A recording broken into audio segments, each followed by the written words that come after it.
just loosened it slightly, and that stopped it. There we go. It's like an eighth of a turn. Seems to make all the difference.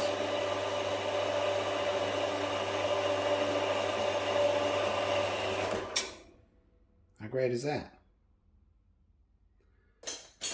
And as we always like to do, don't know if this is visible, but oh, just so good.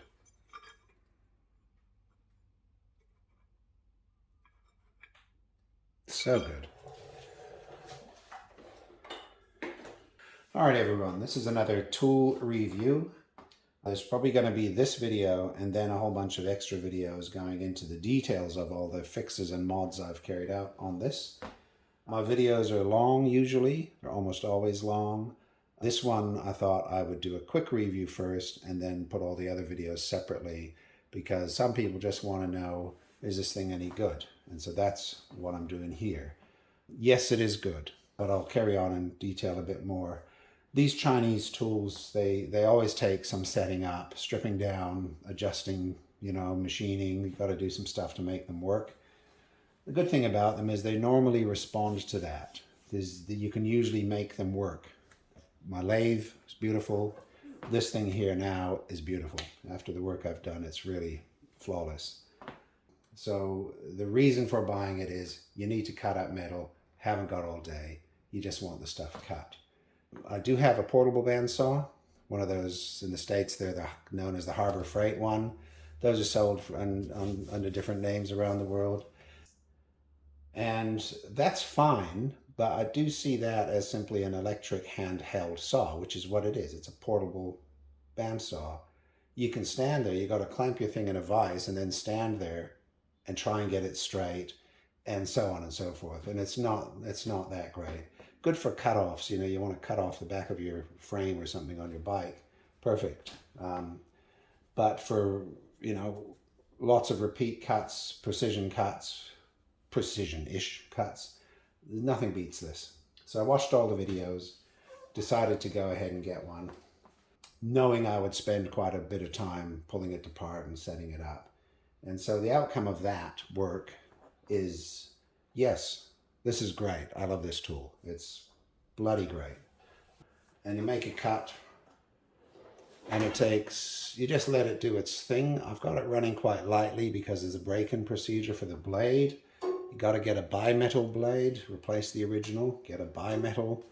I'm finding it hard to get anything other than a 14 tooth, which is the same as the standard one.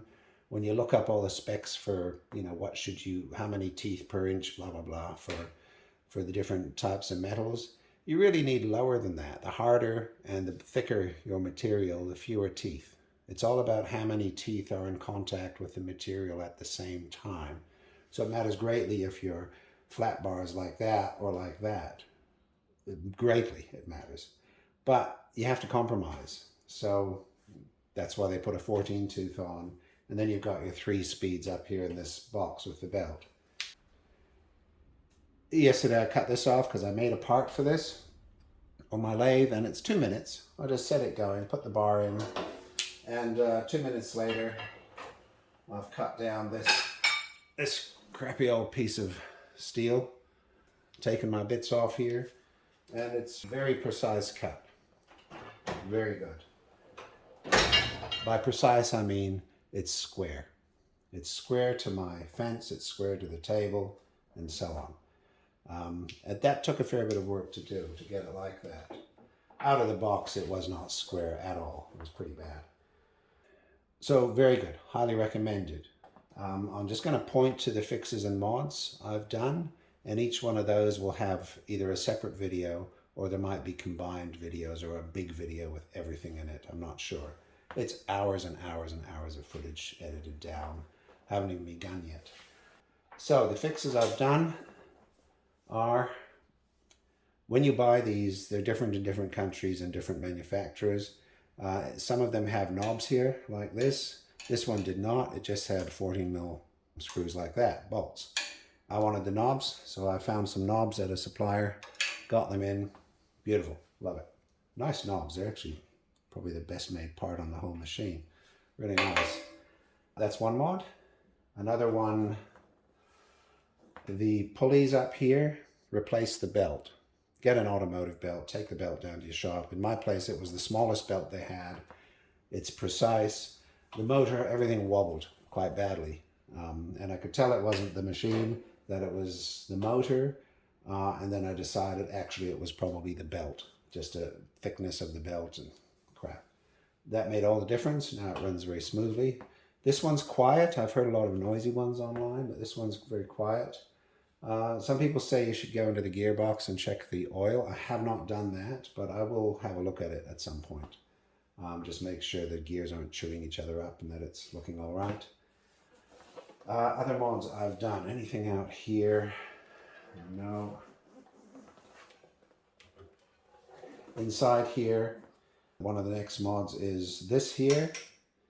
This part was fine. This is square, this fence, or clamp, or whatever it's called. But the piece underneath that it attaches to and slides back and forth on is, it's meant to let this part ride just above this plate with just enough slop in it so it can move back and forth.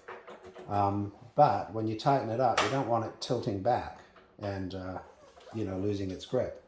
And so I milled the top of that part. There'll be a video on that. And that worked extremely well. You could possibly do that with a hand file if necessary, if you didn't have a mill. And that worked very well. It's still not good enough to make it work, so I also had to mill underneath this part and square it up because it was way off. Because of a bad casting, the amount of metal in the cast wasn't enough to cover the whole bottom area. And then when they milled it at the factory, it left about a quarter or a third of it without any milling. So it was actually crooked, and depending on how you tightened up the screws, it would wobble and be different. It was terrible. So I had to mill the entire bottom of that. I don't think you could do that any other way other than a mill. It would be too hard. And I had to square it up. But that worked perfectly. And now this vise is extremely tight. It doesn't flip, doesn't bend back at all. You can't get a sheet of paper in there. It's so tight. Really strong, really good. So those are fixes that I did. I also put I wanted more spring tension on here because there's a spring there that determines how heavy this goes down. And you sort of want it light, especially at the start. Because when you're breaking in the blade, and there's a video on that, you sort of want it to be light. And you can see where it balances. So that balance is about there now. It was balancing up here, but now I can go down to there and it balances. That was done by changing a bracket at the rear here, how the spring mounts. I'll show you that in another video. Another mod I made was to put nylon washers in these things so they don't flop around and they're quite firm, and I can move them with a bit of a, positivity. That's nice. I also put the nylon washers under here so they tighten up nicely. I replaced the bolts with hex bolts here, hex screws, so that I can use this to tighten things. It makes a world of difference. This one goes into the casing, but that one does not, the one at the back. And the back one is the one that you use to adjust the miter. And a lot of people do variations on how they fix that up. I did something on my lathe to fix that, and it's really good. I think it's the best mod. You can undo it and redo it with one hand. As part of that, I also had to take up the slop in this one, because otherwise any movement in that would have upset the angle as well. As part of that whole process, I also made a stop here for this blade, an adjustable stop, so that once everything's set up, I screw that stop down and I can get back to that spot simply by doing that and tightening it. So that was another mod, well worth doing. Another one is this, the tray. People do various things for the tray. You could just stick a tray on the shelf. 90% of the stuff hits this tray. It really does. It just falls out and goes down there in horizontal mode. In vertical mode, no, the stuff comes out and falls down this area.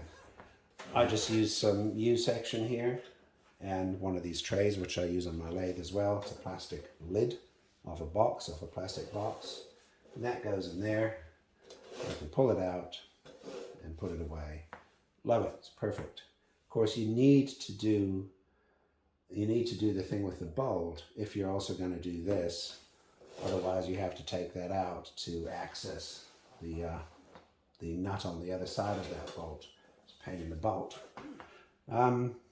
Next mod, I put rubber around the feet and the tray here. I wanted to be able to use that tray, and that's what this tray is for. It gives me access to that tray and stops it filling up with chips. The legs are pretty tinny. They bend, like when you use this thing here, it bends this sheet. Whatever. A lot of people complain about the legs, about how the whole thing is very floppy.